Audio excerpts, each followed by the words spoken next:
तब भारत माँ ने अपने वीर सपूतों को पुकारा। ऑपरेशन विजय, जिसका हर जवान जानता था कि नीचे उतरना मुश्किल है, लेकिन फिर भी वो चढ़े। कि लेफ्टिनेंट की विक्रम बत्रा ने कहा, ये दिल मांगे मोर, और उन्होंने देश के लिए सब कुछ दे दिया। लेफ्टिनेंट अनुज नैयर, राइफलमैन संजय कुमार, ग्रेनेडियर योगेंद्र सिंह यादव, सभी ने अपनी जान की बाजी लगा दी।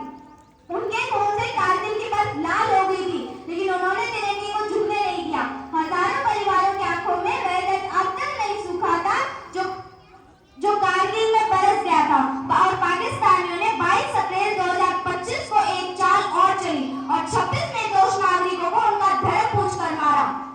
लेकिन हमारे भारत देश ने उनको इसके बदले ईद का जवाब पत्थर से दिया और 7 मई को 22 मिनट में ऑपरेशन सिंदूर के द्वारा 9 आतंकी ठिकानों पर सटीक मिसाइलों से हमला किया और उन्हें उनके मुल्क में घुसकर मारा।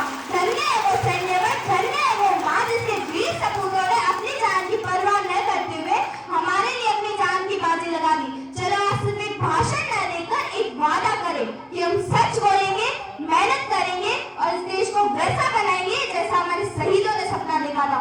अब मैं अपने भारत देश के बारे में कुछ और बताना चाहूंगी कि हम उस भारत से आते हैं जिसके होठों पर गंगा और हाथों में तिरंगा है।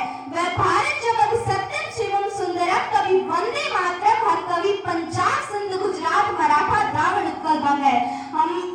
हमारा भारत कर्मण्यवादी कारस्ते गाता है, तीनों लोगों का स्वामी होकर माथा चुराता है और महाअवतार होकर माँ के हाथों मार खाता है। हम गौतम के भारत से आते हैं जहाँ जनहित के लिए एक राजपुत्र सन्यासी हो जाता है। हम राम के